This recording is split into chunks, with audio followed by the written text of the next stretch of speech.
Hello to our favorite audience of Twinkle Thomas Food TV. Today we're going to make some ham and cheese burgers, and for that we need of course some ham and cheese and eggs and some tortillas. So for the beginning, all that we need to do is cut down the ham into some long pieces like as you see in the video. Put the tortilla and add there some in the middle of it some ham and cheese of course. Now we are using cheddar, but you can use anything else that is being melted and it's being very tasty. With cheddar it is more tasty, so go on and try that one. Make a circle so that there is some place there for the egg, and break the egg there. Cover it with the tortilla like as you see in the video, and later cover it also the tortilla.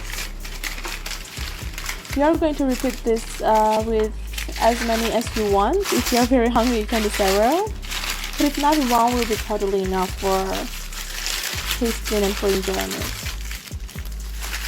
So do as many as you want